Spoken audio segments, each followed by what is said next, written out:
Shalom kekasih Tuhan, sahabat JKB, sahabat online yang sedang mengikuti via streaming.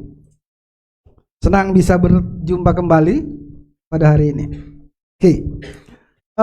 Tema saya pada hari ini adalah Injil lain. Kalau lihat, cuma lihat ada di sini. Injil lain ini adalah seri khotbah dari minggu yang lalu. Ya, minggu yang lalu Pastor Rizal sudah menjelaskan bagaimana apa itu Injil yang murni, yaitu Injil kasih karunia. Dan hari ini saya akan menjelaskan kepada saudara apa itu Injil lain, atau bahasa Pastor Samuel minggu yang lalu adalah Injil campuran. Oke. Murni campuran. Oke. Ini Injil yang sesungguhnya dan Injil yang lain. Jadi kurang lebih sama. Itu sama maksudnya ya. Saya hanya menggunakan kata lain, bukan campuran. Sesuai dengan nanti ada ayat kemarin di Galatia 1. Di sana dikatakan Injil lain.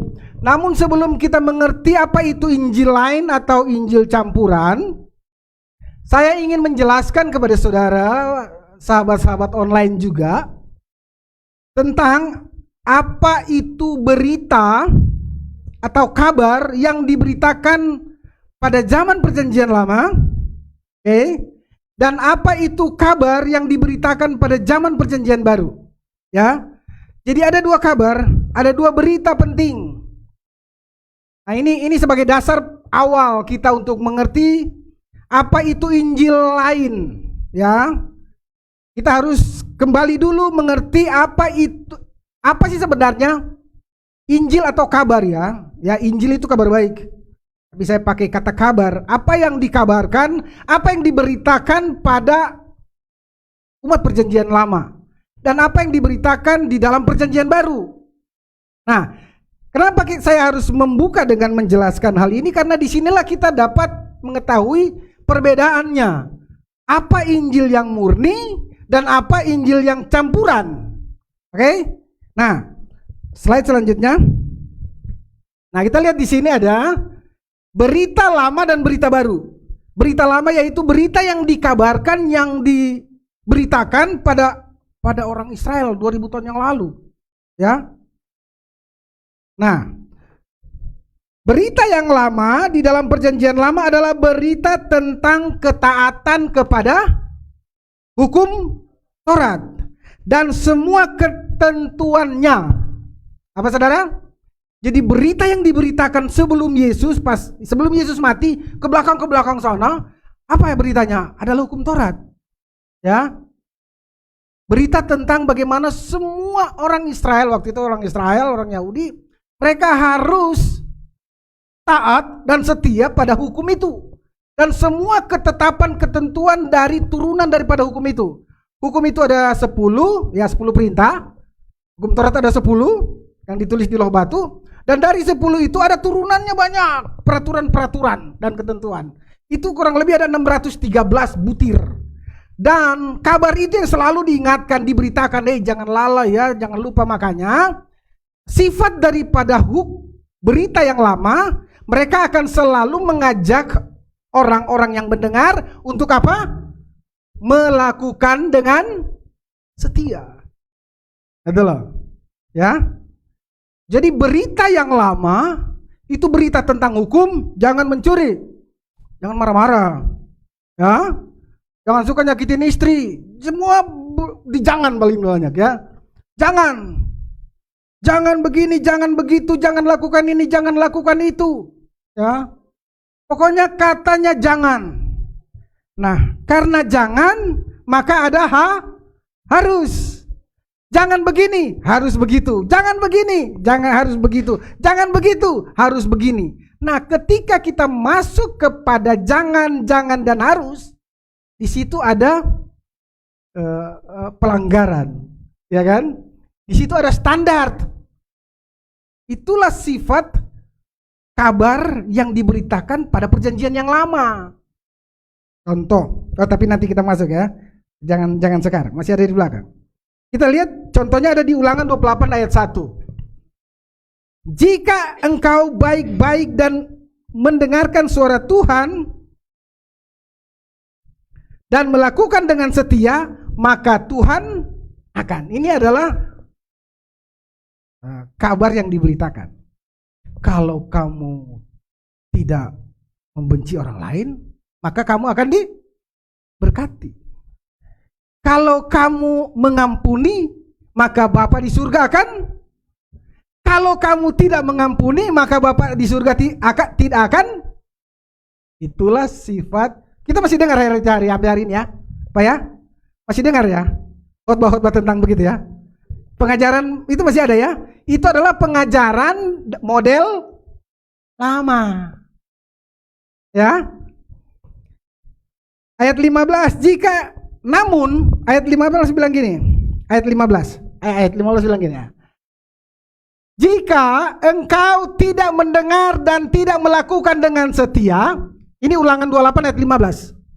Kalau Ulangan 28 ayat 1 bilang begini, jika engkau setia mendengarkan perkataan ini dan melakukannya, maka Tuhan akan memberkati engkau. Engkau akan menjadi kepala bukan ekor. Engkau akan begini bukan begitu. Engkau akan, pokoknya semua yang top-top diberikan jika engkau dengar-dengaran. Tapi perhatikan, ini sifatnya ya. Jika engkau ngeyel kepala batu, ya, sok-sokan dibilangin gak mau dengar, perhatikan baik-baik. Ayat 15 bilang gini, jika engkau ngeyel, jika engkau kerak kepala batu, ya, suka memberontak, sebentar dengar, sebentar enggak dengar, dan kemudian engkau tidak setia melakukan yang diperintahkan kepadamu, yaitu hukum dan ketentuannya, maka segala kutuk ini akan datang kepadamu. Wah. Masih dengar ya khotbah yang begitu sekarang? Masih ya? Itu salah Pak? Enggak. Saya tidak bilang itu salah. Tetapi itu adalah khotbah model lama. Nah, sekarang saudara, kita ada di dalam perjanjian yang baru. Beritanya juga baru. Responnya juga menjadi baru. Kalau dulu beritanya itu adalah jika maka, jika engkau baik maka Tuhan baik, jika engkau buruk maka Tuhan juga akan buruk, jika engkau jahat maka Tuhan akan balas jahat. Nah, di berita baik, makanya engkau harus lakukan semua yang diperintahkan. Di yang baru berbeda. Berita yang baru, coba next. Nah, berita yang baru atau berita yang ada di perjanjian baru adalah berita tentang ketaatan siapa? Nah, kalau berita yang lama, kita harus taat, kita harus lakukan dengan setia. Nah, berita yang baru berbeda. Oke, inilah Injil kabar baik yang diberitakan oleh rasul-rasul kepada para murid di awal 2000 tahun yang lalu. Dan bagi kita, ini penting untuk kita ketahui dan kita hidup di dalamnya. Yang percaya katakan amin. Perhatikan baik-baik. Berita Injil perjanjian baru, berita Injil kasih karunia adalah berita tentang ketaatan siapa? Bukan ketaatan saudara dan saya. Amin. Bukan ketaatan saudara dan saya. Jadi semua perintah yang harusnya saudara lakukan dengan saya untuk mendapat pengampunan dosa, untuk mendapat pembenaran di hadapan Tuhan, di hadapan Bapa di surga, tuntutan-tuntutan itu ada semua di perjanjian lama. Oke? Dan orang Israel disuruh melakukannya. Kalau gagal maka mereka akan dihukum. Tapi puji Tuhan ada berita baik. Amin. Injil kabar baik yaitu Injil kasih karunia. Yang saya bilang adalah berita baru. Oh, perjanjian baru adalah berita tentang ketaatan Kristus, bukan ketaatan saya. Dia taat sampai mati di kayu salib. Untuk apa? Untuk membenarkan saudara dan saya. Amin. Kabar baik kasih karunia. Makanya respon saudara apa? Katakan 1, 2, 3 Kalau yang berita lama responnya apa? Lakukan. Betul? Kalau di yang baru Berita baru ketika kita mendengarkan Injil kasih karunia, Injil perjanjian baru, Injil Kristus. Respon saudara dan saya bukan melakukan, tetapi apa? Katakan 1, 2, 3 percaya. Katakan 1, 2, 3 percaya. Percaya bahwa apa? Bahwa kita telah diampuni. Percaya apa? Kita telah diberkati. Percaya apa? Kita dikasihi. Percaya apa? Kita telah diberi. Perjanjian lama bilang, berilah maka engkau akan diberi. Engkau beri sedikit, engkau dikasih sedikit. Engkau beri banyak, maka dikasih banyak. Ini Tuhan apa rentenir ya? Tapi memang itu aturannya. Makanya Kristus datang untuk menyelesaikan, menyudahinya, menggenapinya. Karena hukum itu terlalu berat untuk takaran manusia. Mereka tidak sanggup. Makanya Yesus sanggup melakukannya. Amin. Hukum itu menuntut orang yang hidup di dalamnya untuk mati. Ya. Hukum itu menuntut orang di dalamnya jual semua hartanya dan bagi ke orang miskin. Itu hukum. Makanya ketika orang kaya datang kepada Yesus, Yesus bilang apa? Guru, gimana mau masuk surga? Ya. Kamu sudah lakukan semua perintah itu, semua sudah kulakukan. Apalagi guru yang kurang? Masih ada satu hal.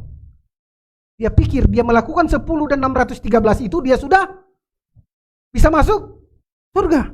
Tetapi Yesus bilang enggak. Inilah tuntutan hukum itu atas engkau.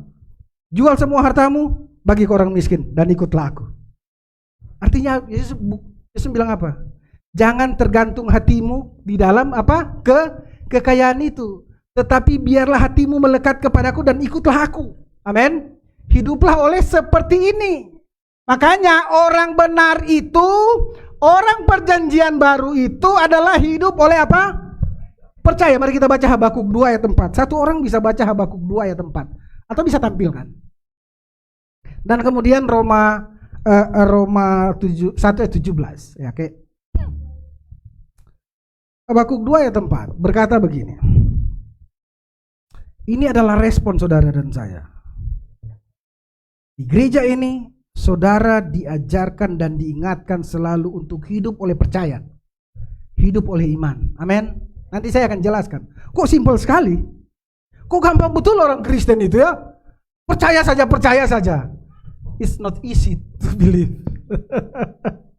Sesungguhnya hidup oleh percaya itu bukan sebuah hal yang mudah, saudara. Bukan yang mudah itu melakukan. Ya kalau nggak bisa pinjam sama dia, saya pinjam sama dia. Kalau yang ditolak saya pinjam sama dia. Masih gampang saudara. Pasti dari 100 orang yang saya temui mereka bisa dapat, bisa bantu saya. Tetapi kalau kamu percaya bahwa Tuhan akan tolong kamu, itu gak gampang. Amin. Itu gak gampang. Lebih gampang suruh saya ketok pintu satu orang ke pintu yang lain untuk tolong saya, bantu saya, tolong saya, bantu saya. Itu lebih gampang saudara. Paling-paling cuma buang malu doang. Ya, paling-paling cuma bilang ayo udah mau ke tembok. Kalau dia datang tutup pintu aja.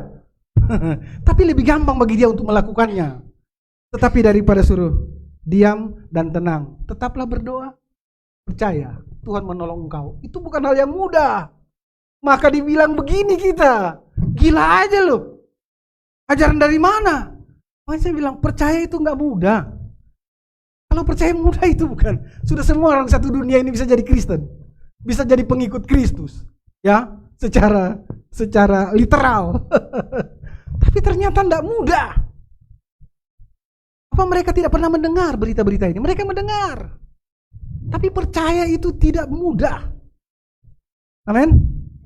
Jadi jangan pernah berkata bahwa, enak betul ya, orang Kristen percaya aja, semua percaya, semua tinggal percaya. You pikir percaya itu mudah? No. Saya katakan percaya itu bukan sebuah perkara yang mudah. Kalau bukan oleh karena pertolongan Roh Kudus atas saudara dan saya, kita tidak dapat percaya hal-hal yang mustahil. Karena kita sedang hidup bersama dengan seorang pribadi yang tidak kelihatan. Amin. Yang tidak dapat kita pegang dan kita raba secara fisikly. Yang tidak dapat bisa bicara dengan kita seperti Nando bicara dengan saya. Semuanya perantara tulisan Alkitab dan kita disuruh percaya. Itu nggak mudah. Tetapi itulah kehidupan kita hari-hari ini. Dan sampai saat ini saya mau bilang sama saudara, hidup oleh percaya, hidup dengan iman tidak akan mengecewakan saudara dan saya. Amin. Dan hidup itu jauh lebih menikmati Kristus daripada hidup di dalam ketakutan dan kekhawatiran hari lepas hari. Kita baca, sesungguhnya 1, 2, 3. Sesungguhnya orang yang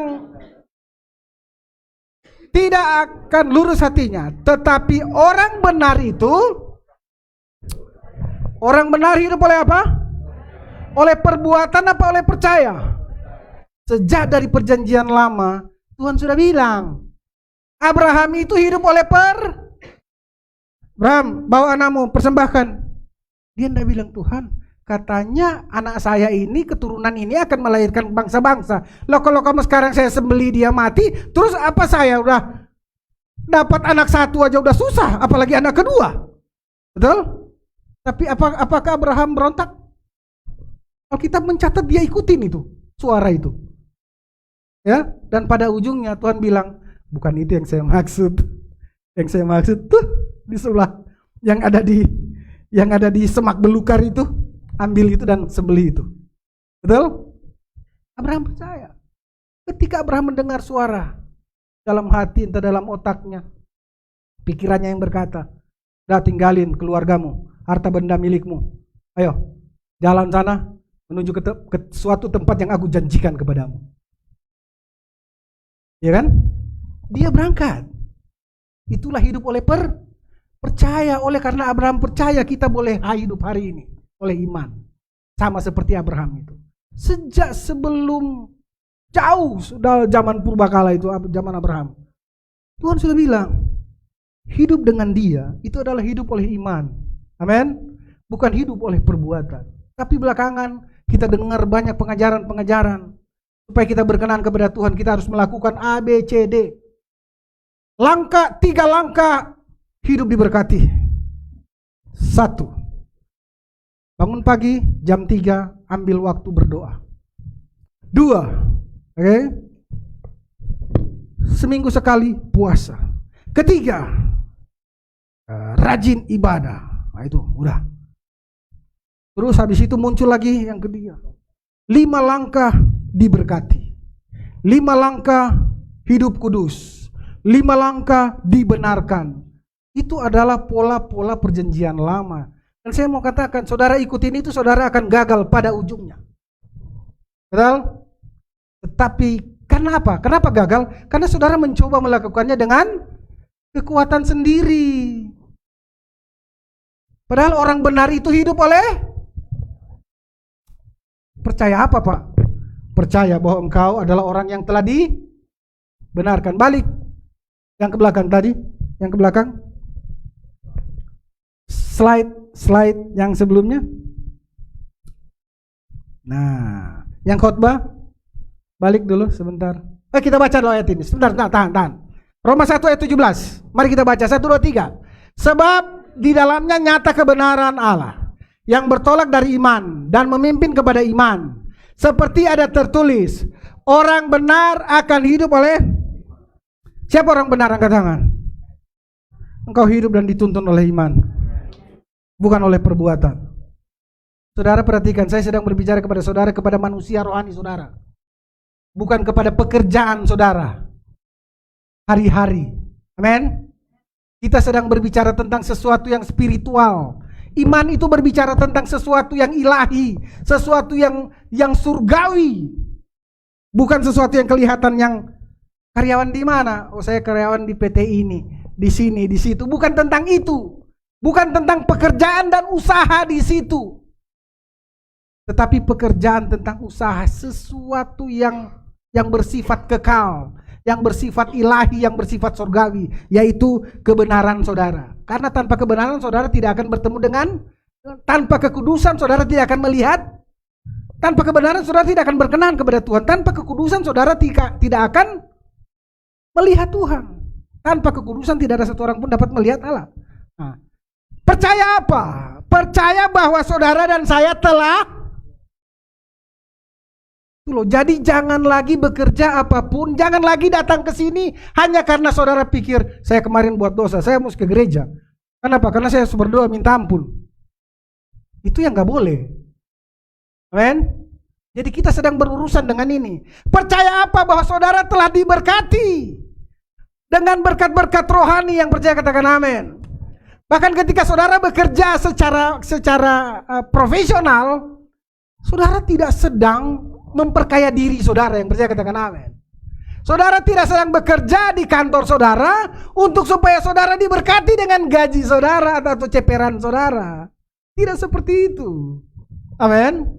Saudara bekerja di sana karena Tuhan telah terlebih dahulu memberkati tempat pekerjaan saudara. Yang percaya katakan amin. Ketika kita di sana, makanya firman Tuhan bilang, bekerjalah seperti bekerja untuk, bukan untuk bosmu. Berbahagialah bos-bos perusahaan yang mendapat karyawan yang memiliki pemahaman ini. Mereka akan bekerja all out dan tidak akan hitung-hitungan karena mereka dalam hati dan pikiran mereka bekerja untuk bukan mencari keuntungan dari perusahaan yang saudara pimpin. Amin.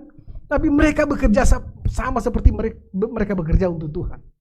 Mereka bekerja dengan sepenuh hati, dengan all out, dengan kejujuran yang tinggi, dengan tanggung jawab yang luar biasa. Itulah orang-orang benar yang hidup oleh iman. Ya, walaupun dalam pekerjaannya gajinya kurang, tetapi dia tidak tertarik untuk korupsi. Kenapa? Karena dia tahu berkatnya datang daripada Tuhan, bukan daripada uang perusahaan yang dia pegang terus dia mengambil. Amin. Oke. Percaya apa? Percaya bahwa saudara telah dikasihi.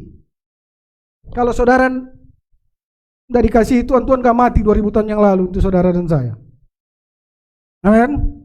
Kalau dia benar tidak mengasihi dan menyayangi saudara, mencintai saudara hari ini, Bapa tidak akan mengutus anaknya untuk mati. Mati itu adalah bentuk pengorbanan. Pengorbanan karena kasih yang luar biasa kepada saudara. Haleluya. Saudara jadi percaya kepada ini bahwa kita telah diberi. Saya tidak kekurangan suatu apapun. Bahkan ketika saya punya tinggal 10.000 di dompet saya. Ketika engkau memiliki mentalitas atau perasaan pemikiran di dalam hati saudara bahwa aku tidak kekurangan suatu apapun yang baik, Anda bisa rela mengeluarkan 10.000 yang tinggal satu-satunya dalam dompet Anda dan memberikan kepada orang yang betul-betul membutuhkan di depan mata Anda. Kenapa? Karena ketika engkau dompet kurang sekali, tidak ada uang di dompet pun, hati itu tenang. Betul? Tetapi orang yang tidak memiliki pemahaman ini, 5 juta uang tebal di dalam dompet, dia masih bilang gak cukup. Jalan yuk, kemana? Ke mall sana. Jangan ke situ. Gak ada uang aku, gak cukup uangku. Padahal 5 juta, saudara. Seberapa banyak orang punya uang begitu banyak persediaannya, tapi selalu merasa kekurangan. Perbedaannya ada di mana? Dipercaya. Amin. Kita memang mungkin tidak seberapa kekuatan kita, finansial kita. Tetapi kalau hidup oleh percaya, kita bisa memberi lebih daripada, bahkan daripada apa yang dituntut. Kalau tuntutan perjanjian lama tentang pemberian itu adalah 1/10, saudara dapat memberi lebih dari 1/10 itu. Yang percaya katakan amin. Kenapa? Karena saudara percaya, Dia yang memberi. Supply itu datang dari Tuhan, bukan karena saudara rajin bekerja dan terima gaji. Tidak akan cukup gaji saudara untuk dibagi-bagikan kepada orang lain yang membutuhkan. Haleluya. Saudara, nah, kita sudah tahu tadi orang benar itu hidup oleh percaya, orang benar itu hidup oleh iman. Jadi berita lama dan berita baru bedanya adalah yang satu nuntut, yang satu memberi. Yang satu berita lama dia suruh kita lakukan terus. Kalau kita gagal kena masalah. Berita baru Tuhan yang lakukan bagi kita. Kita disuruh apa? Percaya. Oke. Jadi mari kita masuk. Apa itu Injil lain? Next slide. Nah ini perhatikan. Apa itu Injil lain? Galatia 1 ayat 6, 7 dan 8. Mari kita buka di dalam Galatia 1 ayat 6, 7 dan 8. Kalau saya buka kacamata bisa nggak? Oke, ya. Mari kita baca bersama-sama 1, 2, 3. Galatia 1 ayat 6. Aku heran bahwa kamu begitu lekas berbalik daripada Dia yang oleh kasih karunia Kristus telah memanggil kamu, dan kamu sekarang mengikuti apa? Injil lain. Apa itu Injil lain? Sebelum mereka mengikuti Injil lain, Paulus bilang mereka diberi apa? Diberi kasih karunia sebelum mereka mengikuti Injil lain. Jadi ini adalah jemaat di Galatia di mana Paulus memberitakan Injil kasih karunia dan mereka mulai percaya. Tetapi ada orang yang datang setelah Paulus dan memberitakan Injil yang lain,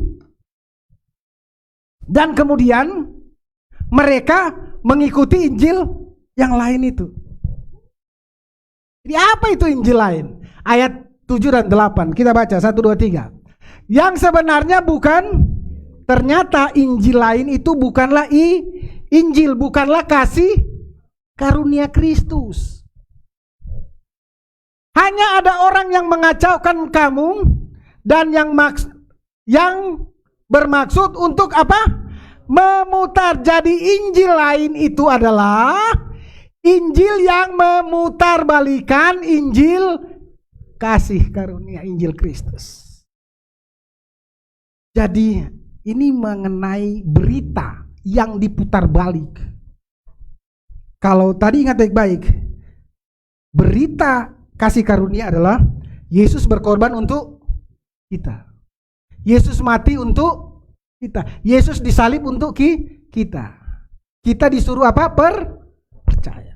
Oke. Tetapi sekalipun kami atau seorang malaikat dari surga yang memberitakan kepada kamu suatu Injil yang berbeda dengan Injil kasih karunia yang tadi saya sebut, terkutuklah ia. Artinya ini memang perkataan keras dari Paulus, bahwa itu tidak ada perkenanan satupun dari Tuhan dengan berita-berita itu.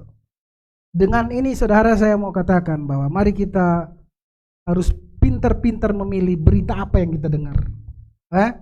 Apakah berita lain ataukah berita Injil yang murni atau Injil kasih karunia atau Injil Kristus. Mari kita selanjutnya next. Perhatikan baik-baik. Jadi apa itu Injil lain? Injil lain adalah kabar tentang kasih karunia, yaitu bahwa kamu telah diselamatkan. Yesus mati untuk menebus dosamu, benar? Benar. Nah, kemudian itu diputarbalikan sehingga orang mendengarkan menjadi percaya. Beritanya next slide. Next slide. Injil lain adalah kabar tentang keselamatan, bahwa Anda diampuni oleh kematian Kristus dan kebangkitannya. Tapi ini loh yang menjadi diputarbalikan nih, karena ada tapi. Perhatikan baik-baik. Di dalam berita Injil kasih karunia, di dalam Injil Kristus, itu hampir tidak ada kata tapi. Ando, aku berkati kamu dengannya. Ya. Tapi itu bukan Injil. Nando, ini adalah keselamatanmu. Ketika engkau terima ini, engkau terima keselamatan. Tapi Nando ingat baik-baik, itu bukan berita Injil. Baik-baik, amin. Itu bukan. Kalau saudara terima berita-berita seperti itu untuk kehidupan kekristenan kerohanian saudara, it's not gospel. Itu bukan Injil yang murni. Ini nih. Itu adalah Injil campuran. Mereka campur dengan apa? Perhatikan baik-baik. Nih. Tapi kita juga harus mengerjakan keselamatan agar tetap selamat. Perhatikan baik-baik. Ada bedanya di mana? Keselamatan itu pekerjaannya siapa? Siapa juru selamat? Bukan juru parkir ya. Bukan juru mudi. Dia juru selamat. Dan dia artinya apa? Ahli dalam hal menyelamatkan manusia. Amin. Dia tahu bagaimana cara menyelamatkan manusia yang adalah miliknya, kepunyaannya.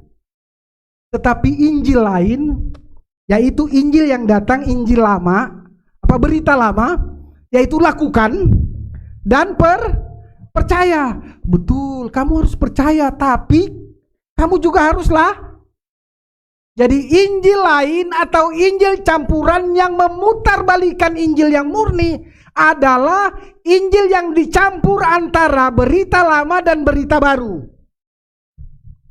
Paham sampai di sini? Pak, Yesus datang dan mengampuni Bapak. Betul, Bapak sudah diselamatkan karena Bapak sudah percaya. Tapi Bapak juga harus rajin berdoa. Perhatikan baik, saya tidak menentang orang berdoa. Bukan. Saya tidak melarang saudara untuk tidak berdoa. Jangan, bukan. Ya, perhatikan baik-baik. Doa itu kalau saudara doa supaya Tuhan berkenan kepada saudara, itulah kesalahan saudara. Itu yang saya tentang. Kalau saudara datang ke gereja ini untuk suatu maksud, dapat perkenanan Tuhan, dapat berkat Tuhan, diampuni Tuhan, itu yang saya tentang saudara. Mending saudara tinggal di rumah, karena itu jadi berkat daripada saudara datang di sini untuk tujuan yang salah. Saudara sedang mendapat pengajaran yang salah kalau saudara datang dengan maksud itu. Jadi saya tidak menentang orang ke gereja, bukan, tapi saya menentang adalah pemahamannya yang salah. Ke gereja ini bukan supaya saudara diberkati. Ada orang yang gak pernah tahu gereja, taunya bangunan yang lain. Kalau soal berkat, mereka lebih kaya dari saudara dan saya. Persembahan kita di sini 2.000, 5.000. 10.000, mereka tidak lagi pakai uang cash kalau ngasih. Dan mereka bukan orang percaya ke Yesus, bukan orang yang datang ke gereja. Mereka pakai cek, pakai transfer, karena nolnya kebanyakan. Karena kalau bawa dompetnya nggak muat isinya. Kalau soal berkat, saudara, bukan itu ukurannya. Amin. Jadi jangan salah mengerti. Tetapi perhatikan baik-baik. Ketika ada Roh Kudus di dalam saudara, saudara akan suka sekali berdoa. Amin. Kalau saudara dapat dulu diajarkan, saudara, kita harus berdoa.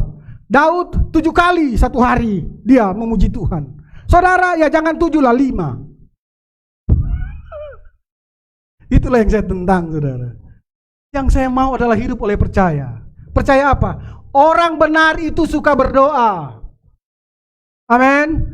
Orang benar itu suka bersekutu sesama orang benar. Yang percaya katakan amin. Haleluya. Jadi tahu bedanya ya.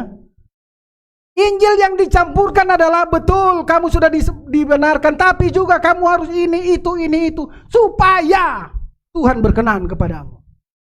Itu adalah Injil campuran. Dan itulah yang ditentang oleh Paulus di Galatia yang tadi kita baca, Galatia 1 ayat 6, 7 dan 8. Kamu dulu telah mendengar Injil yang murni, bahwa semua usahamu yang harus engkau lakukan untuk berkenan kepada Tuhan telah Yesus lakukan buat engkau. Kenapa sekarang engkau kembali lagi untuk melakukan hukum Taurat? Saudara, di dalam Alkitab itu cuma ada 2 hukum. Hukum Taurat dan hukum kasih. Hukum Taurat adalah yang lama, hukum kasih adalah yang baru. Orang mencampurkan 2 hal ini. Itulah Injil yang lain. Dua-dua ini benar, saudara. Salahkah Pak kalau kita berusaha hidup benar?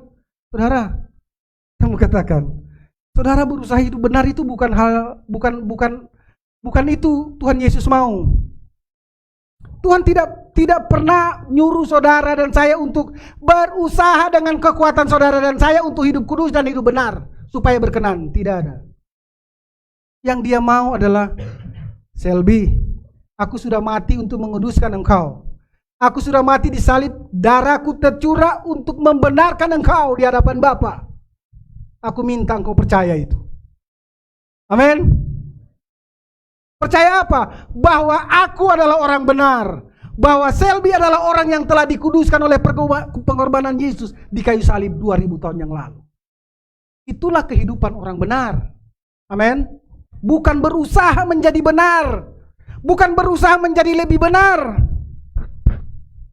Saudara, ini anak saya. Saya tentu mengasihi anak saya. Ini bukan anak saya. Contoh. Namanya Edi. Bukan yang Van Houten. Ini Edi, katakanlah dia anak saya. Sebagai anak saya mengasihi dia, amin. Saya mencintai, amin. Saudara, anak saya perlu lakukan apa supaya saya tambah cinta? Nggak ada. Selain berlaku seperti anak saya. Kalaupun anak saya ini agak sedikit kacau-kacau di luar sana, dia tetap anak bukan? Dia tetap anak yang saya kasihi bukan? Nah, posisi itu saudara di hadapan Tuhan hari ini. Tetapi ketika anak itu menyadari betapa bapaknya sangat mengasihi dia, maka dia akan bersikap sama seperti bapaknya. Yang percaya katakan amin. Karena buah tidak akan jatuh jauh dari pohonnya. Amin. Inilah yang Tuhan mau kita hidup. Saudara, terus next slide.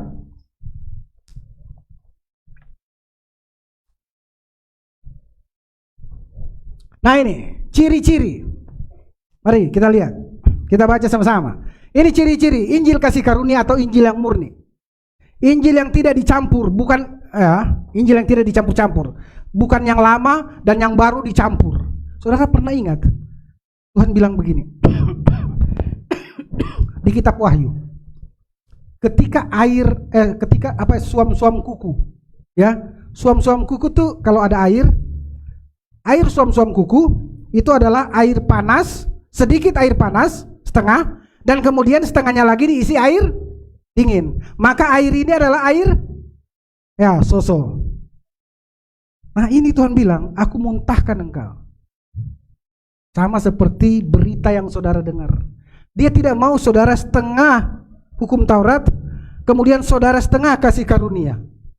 Iya, betul kita diselamatkan, betul Tuhan memberkati kita, tapi kan kita juga harus rajin bekerja. Kita juga tidak ada hubungannya keselamatan dengan pekerjaan kantormu. Justru karena engkau telah diselamatkan, engkau jadi berubah pandangan pikiran saudara terhadap pekerjaan di kantor. Oh, ternyata pekerjaan di kantor itu adalah ladang berkatnya Tuhan bagi saya. Ternyata kantor itu adalah penyediaan Tuhan, wujud daripada penyediaan Tuhan untuk menjaga keluarga saya secara keuangan. Amin. Bulan demi bulan. Jadi perusahaan itu bukan tempat kita memeras duit perusahaan, saudara, bukan. Perusahaan tempat kita bekerja adalah wadah di mana Tuhan pakai untuk memberkati anaknya. Amin. Bukan suruh kita pergi kerja di situ jadi kepala jadi kaki, kaki jadi kepala supaya saudara diberkati dan dapat gaji bagus. Bukan itu. Nah ini dia. Perhatikan, ini ciri-ciri Injil kasih karunia. Injil kasih karunia ketika saudara dengar itu mendatangkan apa? Damai. Mendatangkan apa? Kekuatan. Mendatangkan apa lagi? Pengharapan yang pasti. Mendatangkan apa? Sukacita. Memberi pengertian dan apa? Pencerahan. Saudara Nando, Kristus telah mati untuk menyelamatkan. Sekarang sampai selama-lamanya. Terus datang ada satu orang bilang begini, Pak Nando, betul itu, Yesus telah mati, datang dan mengampuni. Tapi Pak Nando harus jaga. Kalau Pak Nando tidak jaga nanti hilang di tengah-tengah jalan. Ya, nah kalau dia hilang, susah nyarinya Pak Nando. Itu adalah campuran. Dia lupa ketika Yesus memberi keselamatan kepada dia, bukan hanya ini keselamatan yang diberikan bersama-sama dengan Yesusnya. Tinggal di mana Yesusnya sekarang, bagi saudara? Di dalam saya. Keselamatan yang telah diberikan kepada saudara itu bukan keselamatan seperti ini keselamatan. Nih, jaga Nando ya, jaga. Hilang you tanggung sendiri ya. Pokoknya jangan salahin Tuhan ya. Jangan salahin saya nanti. Aku kan sudah kasih Nando. Ingat baik-baik Nando. Kalau umurmu 80 tahun, kamu harus jaga 80 tahun. Ya, kalau pas saya kasih kemudian besok kamu mati, syukur. Ya. Tapi kalau makin panjang umurmu, makin besar tanggung jawabmu Nando. Ingat baik-baik, rajin ke gereja, rajin puasa, rajin memberi, rajin itu. Berita-berita begitu kita dengar. Ya sering ya Om ya, sampai pusing kepala. Tapi mereka lupa ketika keselamatan ini diberikan, itu bukan cuma keselamatannya. Saat penyelamatnya itu ikut di situ. Amin. Makanya Paulus bilang begini, hidupku bukan aku lagi, tetapi siapa? Si penyelamat itu hidup di dalam. Bagaimana dia tidak akan memelihara engkau sampai selama-lamanya? Bagaimana dia tidak akan menjaga saudara dan saya sampai selama-lamanya? Pemikiran ini yang enggak ada, yang ya stop saja di keselamatan. Mereka lupa bahwa paket keselamatan itu termasuk pribadi yang menyelamatkan itu ikut di dalam paket itu. Jadi ketika kita tahu itu, aduh, ternyata keselamatan saya itu dijamin 100%. Amin. Dijamin oleh si penyelamat. Ternyata dia bukan hanya memberi selamat, tetapi dia tinggal bersama-sama dengan kita yang diselamatkannya. Wow, ini melegakan apa menakutkan? Ini kabar baik yang mendatangkan damai sejahtera atau ketakutan, saudara? Oke, mendatangkan damai sejahtera. Nah, berita kasih karunia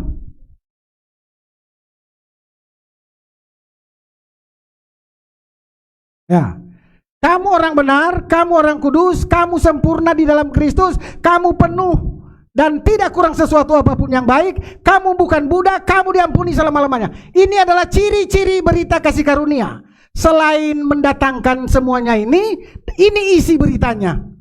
Dia akan selalu bilang, kamu orang benar apapun yang terjadi. Karena yang menjadikan engkau benar itu bukan kamu, bukan karena perbuatanmu, tetapi karena Kristus, darah Yesus. Amin. Nah, ini isi beritanya. Next. Wih, saya harus cepat nih. Next. Nah, sekarang kita akan lihat Injil lain vs Injil kasih karunia, sehingga kita tahu perbedaannya. Ya, saya harap saudara bisa menangkap, sehingga saudara ketika mendengar khotbah-khotbah melalui apa saja, YouTube, WA itu banyak khotbah-khotbah yang dikirim.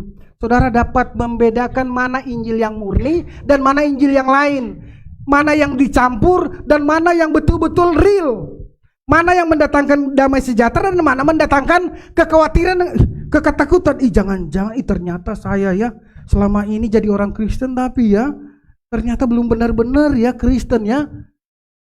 Itu perasaan seperti itu tidak boleh ada di dalam kita. Itu artinya kita belum mengerti sesungguhnya mana itu Injil yang lain dan mana itu Injil yang asli. Nah, ini dia. Next. Nah, perhatikan. Ini Injil yang lain akan berkata begini. Ini Injil yang lain ini bilang begini. Dosa saudara dan saya itu akan menghentikan kasih karunia, akan menstopkan berkat Tuhan di dalam hidup Anda. Pak Silbi ini kompromi dengan dosa. Bukan kompromi dengan dosa, tetapi kesalahan berpikir kita tentang kebenaran itulah yang membuat kita pikir kita kompromi dengan dosa. Tuhan sangat membenci, karena dia sangat membenci dosa, dia rela mati buat saudara supaya dosa itu berhenti berkuasa atas saudara dan saya. Amin. Jadi saya tidak kompromi dengan dosa. Tapi kebenaran ini adalah kebenaran yang sulit diterima oleh orang. Dosa Anda tidak dapat, karena dulu kita sudah dibilangin, kalau kamu gak kudus, ya jangan salah kalau kamu istrimu ninggalin kamu. Pak, tolong doain saya. Bentar, sebelum saya doain saya mau tanya, kamu ada masalah apa? Dia interogasi. Saya berkelahi dengan istri saya mukul anak saya ini, saya itu. Wajar kalau kamu sakit, karena kamu ternyata berdosa di hadapan Tuhan. Itulah yang Injil lain nih. Dosa menghentikan kasih karunia. Oke? Dosa menghentikan. Kalau saudara salah dan saudara sakit itu hal yang wajar, tidak ada hubungannya sama dosa. Betul? Kalau saudara korupsi dan ketangkap kemudian masuk KPK dan dipenjara, itu tidak ada hubungannya sama dosa. Betul? Itu adalah perbuatan kita, dan kebanyakan perbuatan kita yang salah, kita pikir Tuhan yang marah. Makanya mereka pikir kesalahan saya lah membuat saya masuk dosa itu membuat ini dan itu. Sehingga ketika dia di dalam penjara, dia pikir Tuhan di luar penjara. Kenapa? Karena Tuhan gak mau sama orang berdosa. Saya yang salah, saya yang tanggung sendiri. Maka ketika di dalam penjara dia sangat menderita, kesepian. Kenapa? Karena dia tidak pernah mengalami penyertaan Tuhan dalam hidupnya. Kenapa? Karena pemahaman bahwa pelanggarannya dia, dosa dia memutuskan Tuhan dengan dia, sehingga berkat-berkat terputus. Saya mau katakan itu berita buruk. Jangan dengar itu.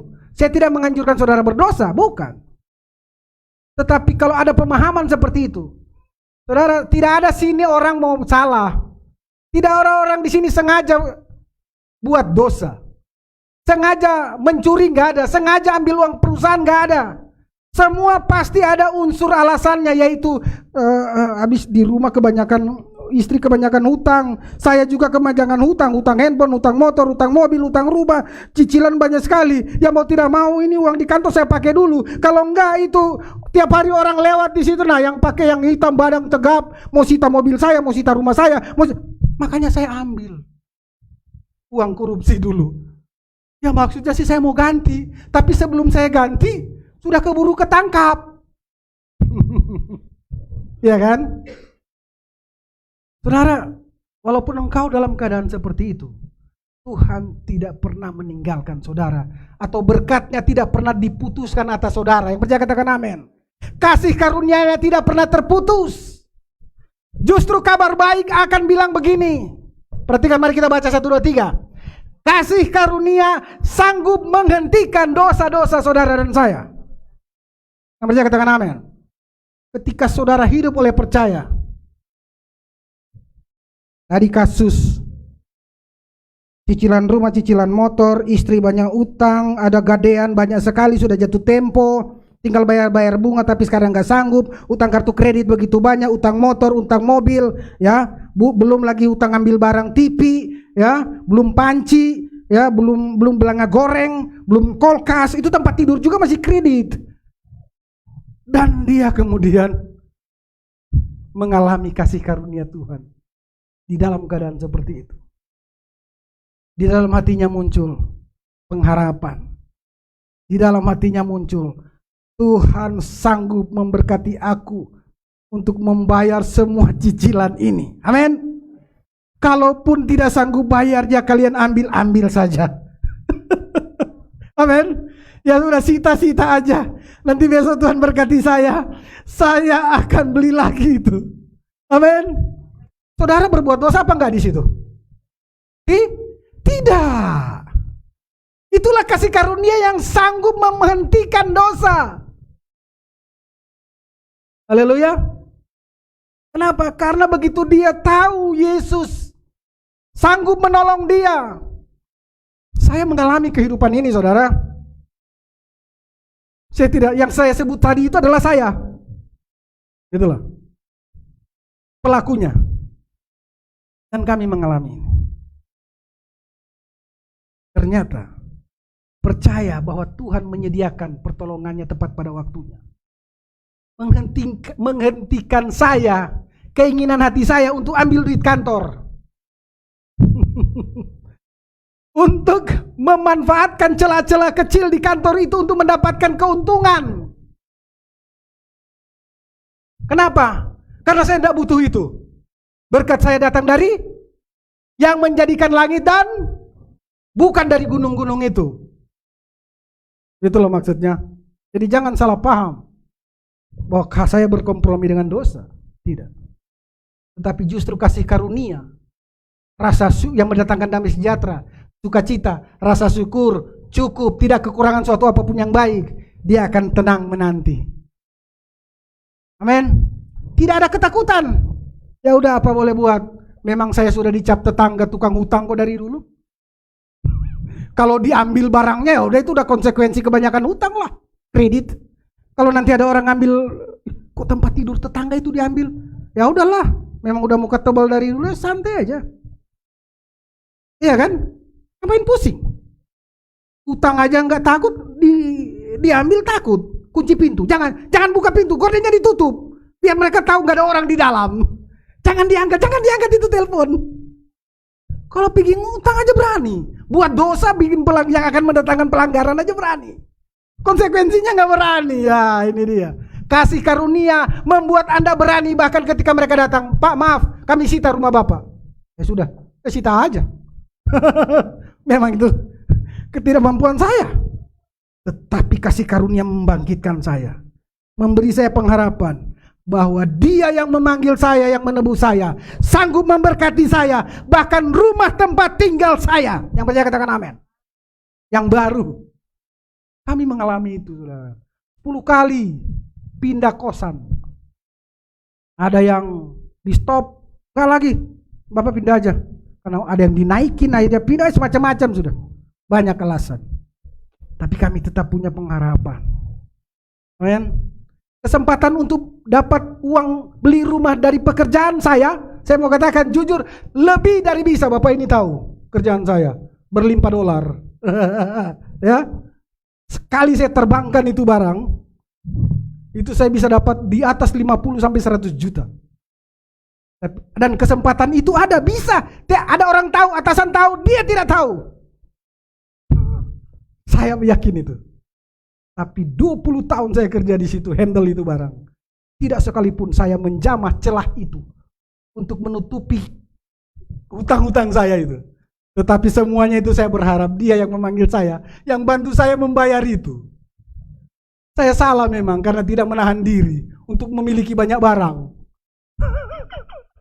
Nanti apa kata orang, pendeta kok, apa kata orang, pelayan kok, ya nggak apa-apa, utang dulu, yang penting ada. Pendeta kok pakai handphone yang titit cuman bisa SMS. Ya, Pak Pendeta cuma 100.000 per bulan sekarang di situ tanpa uang muka. Tapi begitu nggak dibayar, orang satu gereja terima SMS, Pak Pendeta ini hutang ini. Sekarang kan ada SMS tuh, dikirim satu balik papan itu di. Saya bahkan terima beberapa SMS. Teman saya kenapa dia berhutang itu? Dikirim ke saya ya. Saudara A berhutang begini belum bayar, lagi dicari gini-gini. Kok muncul? Wah, saya bilang bikin malu ya. Nah, saudara, saya punya alasan untuk memperkaya diri saya.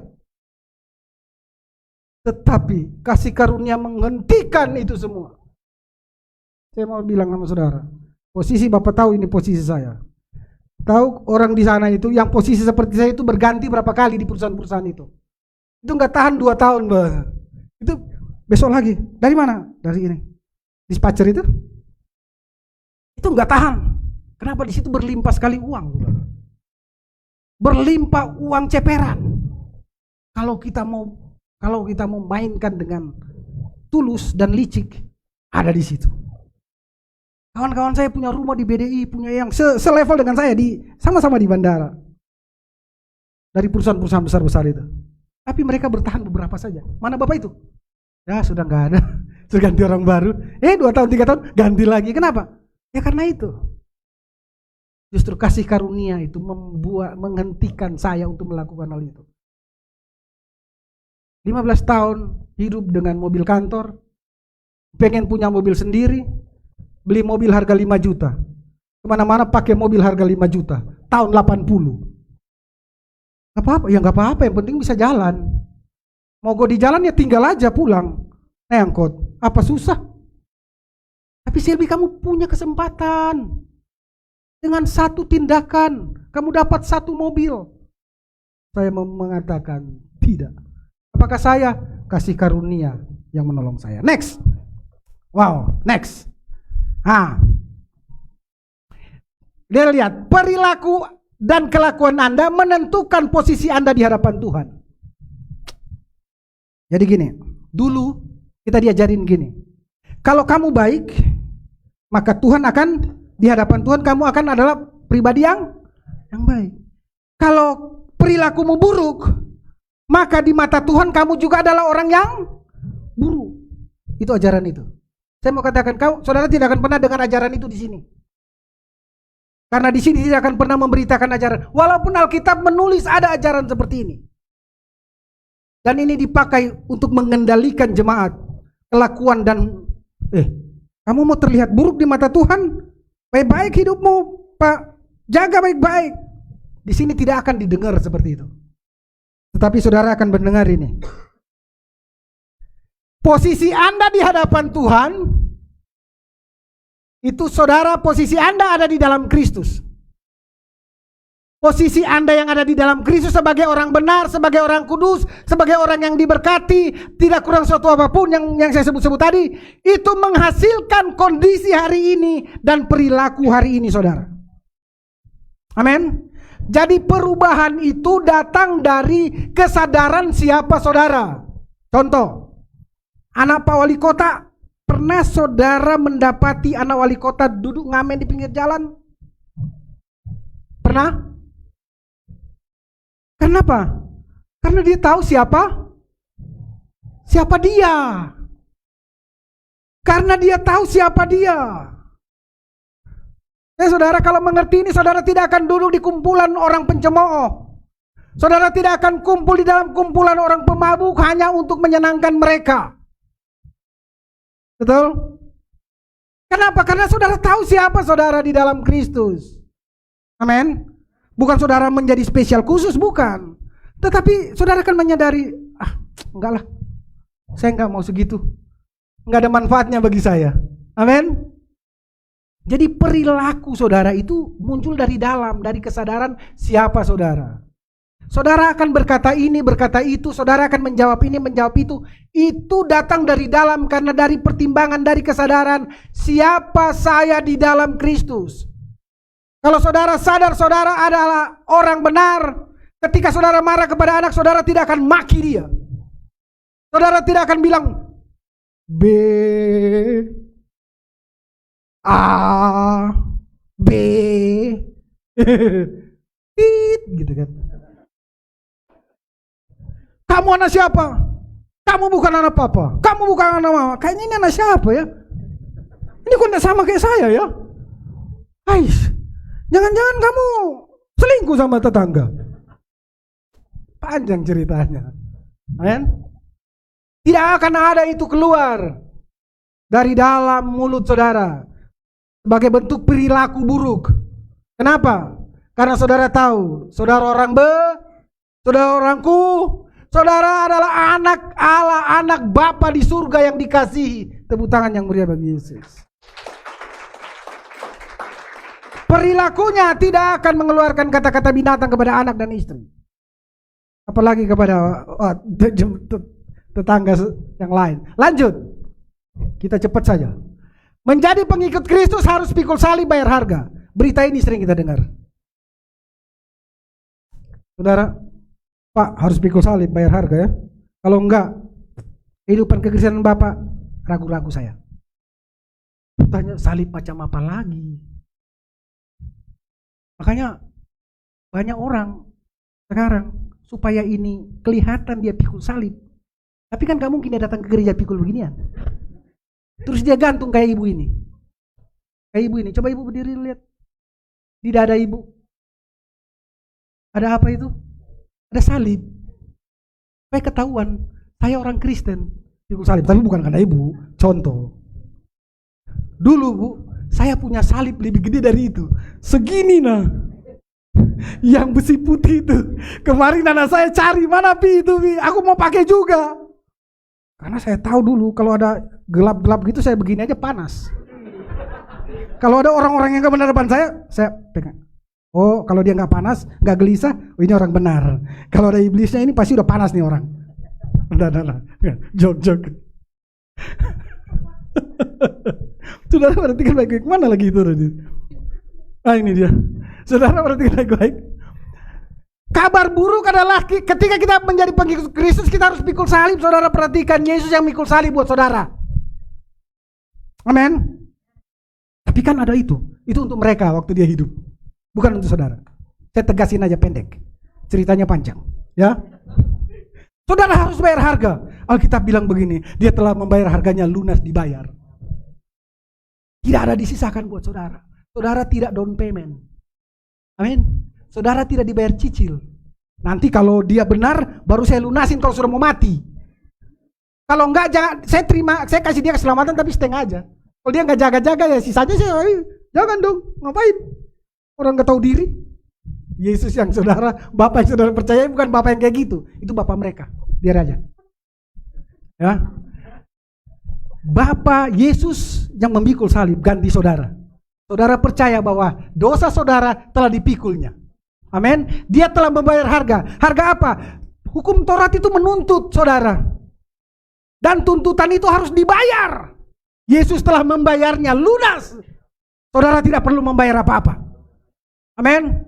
Yang perlu saudara memberikan respon adalah terima kasih Tuhan Yesus karena Engkau telah mengangkat semua dosa-dosaku dan juga semua kutuk-kutuk Engkau telah bayar semua itu. Dan hari ini aku hidup sebagai orang merdeka, orang yang diberkati di dalam Engkau. Yang percaya katakan amin. Nah, kabar baik, Injil yang asli berkata, Yesus telah memikul salib dan bayar harga lunas. Next. Nah, ini dia. Ini yang paling seru. Dengar baik-baik. Baik-baik. Neraka menunggu. Kamu tahu pendeta besar itu udah 3 kali 4 kali naik turun neraka. Dia udah lihat di sana. Banyak pendeta-pendeta di sana. Dan katanya dia lihat ada Elvis Presley di sana. Ada siapa? John Lennon kah? Siapa? Dia bilang di sana. Mereka lagi main musik. Begitu-begitu. Jadi neraka itu dipakai untuk nakut-nakutin supaya saudara jadi orang Kristen yang benar. Saudara, firman Tuhan bilang di dalam kasih tidak ada tapi neraka dipakai untuk apa? Nakutin jemaat. Makanya saudara memberi. Kalau enggak memberi ya sudah. Jangan salahkan saya kalau nanti Pak Pendeta itu lihat kamu ada di sana. Ada yang Pak Pendeta naik turun neraka. Tapi anehnya, ada Pak Pendeta satunya yang naik turun surga. Dia gak pernah lihat neraka. Nah pendeta yang ke neraka ini gak pernah lihat surga. Ya, kayaknya mereka harus didudukin dan saling cerita. Supaya saling komplit visualisasi mereka tentang neraka dan surga. Surga pun juga jangan dipakai untuk nakut-nakutin. Hidup benar supaya masuk surga. Saya juga tidak setuju dengan pengajaran seperti itu. Yang percaya katakan amin. Saudara, saya mau kasih kabar baik tentang surga buat saudara. Bahwa surga sudah ada di dalam saudara. Nanti next kita akan belajar tentang itu. Supaya betul-betul saudara dimerdekakan. Saudara begitu dengar surga tidak lagi takut. Jangan-jangan saya mati, nenek saya mati masuk surga. Bapak saya mati masuk surga atau enggak itu? Kira sudah mati semua mereka itu. Pak Pendeta coba tolong tanya sama yang pernah pergi ke surga, ketemu enggak? Jangan tanya saya belum pernah ke surga. Selanjutnya. Sebentar. Injil untuk mereka yang tidak memenuhi syarat. Neraka adalah untuk mereka yang tidak memenuhi syarat. Jadi kalau kamu tidak memenuhi syarat, neraka bagianmu. Kabar baiknya adalah, apakah engkau tidak memenuhi syarat? Iya saya Pak Pendeta. Injil membuat engkau menjadi memenuhi syarat. Yaitu Yesus. Haleluya. Lanjut. Anda harus ini kabar buruk nih, Injil yang lain nih. Anda harus berjuang keras setiap hari untuk hidup benar di hadapan Tuhan. Satu hari ada berapa jam? Berapa? Bu Lena ada berapa jam satu hari? Bu Lena sudah memberi perpuluhan doa? Tidak? Jadi kalau 24 jam harus doa berapa? 2,4 jam sehari. Betul? Ya udah gak usah lah, Yesus enggak kasih perpuluhan doa. Sejam aja. Pernah sejam berdoa? Boro-boro berdoa. Cucian banyak? Pak bagaimana mau berdoa? Itu orang bawa laundry terus. Iya kan? Nggak sempat Pak saya berdoa. Nah, mereka selalu datang. Pak, berapa umur? Sudah berapa jiwa Bapak datang bawa kepada Tuhan? Baru 3. Bapak ini 3.000. Oh berarti kalau nanti di surga di paling ujung. Kalau Bapak ini karena 3.000 dia kan, Tuhan Yesus duduk sini, Bapak ini sebelah kanan. Kalau Bapak kanannya sono, karena cuma 3. Apalagi kalau ndak ada, ya ampun, lewatnya surga. Makanya oleh karena standar-standar itu, kita disuruh berusaha untuk hidup, berjuang setiap hari untuk hidup benar dengan standar-standar memenangkan jiwa, memberitakan Injil. Saya tidak bertentangan dengan itu semua. Yang saya tentang adalah ajaran untuk berusaha itu loh. Tetapi ketika engkau percaya, jiwa itu akan dibawa di hadapan mata saudara. Dan ketika saudara bilang sama dia, dia percaya. Karena itu pekerjaan Tuhan. Bukan kita yang keluar masuk pasar. Yang ada besok di penjara karena mengkristenkan orang lain. Jika tidak demikian, maka Anda tidak akan memenuhi syarat untuk ke surga. Nah ini surga juga yang dijadikan apa? Takut-takutin pakai surga. Tadi takut-takutin pakai neraka. Sekarang takut-takutin pakai surga. Injil kasih karunia akan berkata, Injil yang murni. Bukan karena Anda hidup benar, maka Tuhan menyelamatkan Anda. Nah, Yesus mati ketika kita masih berdosa. Kapan Yesus mati menyelamatkan saudara? Berapa? 2000 tahun yang saudara sudah hidup di sana. Bapak saudara hidup. Kakek saudara hidup. Kakeknya bapak saudara. Kakeknya kakek saudara. Nggak ada. 2000 tahun itu lama sekali saudara. Tuhan sudah menyelamatkan Anda dan dari tidak kebenaran menjadi orang benar. Yang percaya katakan amin. Alkitab berkata begini, Dia mati menyelamatkan kita ketika kita masih berdosa. Artinya apa? Jangan ada seorang pun bangga dengan pekerjaanmu, pelayananmu, pemberianmu, hidupmu. Tidak ada yang bisa dibanggakan. Semua itu kasih karunia Tuhan buat saudara. Beri tepuk tangan yang meriah bagi Yesus. Haleluya. Coba. Sudah, terus. Saya dibenarkan oleh Tuhan karena apa yang saya lakukan. Ini dia. Ini kabar buruk. Tadi sudah dengar, Yesus mati untuk membenarkan saudara ketika saudara dan saya masih berdosa. Kasih karunia bilang begini, ini yang akan diberitakan terus menerus di sini. Saya dibenarkan karena apa yang telah Kristus lakukan buat saya. Darahnya mengampuni saya. Amin. Darahnya menyucikan saya. Hidupnya menyelamatkan hidup saya. Saya hidup karena Dia hidup. Kalau Yesus tidak bangkit, maka sia-sialah kita menjadi percaya. Amin. Tetapi puji Tuhan, kita tidak menjadi sia-sia karena Yesus bangkit. Karena Dia bangkit, kita hidup. Sebab Dia hidup. Pemain musik maju ke depan. Lanjut sedikit dulu. Masih ada ini kalau ada sudah enggak ada. Oh, sudah hitam. Berarti sudah enggak ada. Pemain musik maju ke depan. Haleluya, saudara. Biarlah saudara dapat membedakan mana Injil yang murni dan mana Injil yang lain. Amin. Jadi saudara dapat membedakannya. Dan saudara dapat tenang. Oh, ini bukan. Kayaknya ini horor ini ya. Nanti saudara setelah ini ada banyak tuh video singkat, saudara nonton aja dan saudara lihat. Kayaknya ini enggak deh. Oh, ini kasih karunia. Ini Injil yang benar. Sebab Dia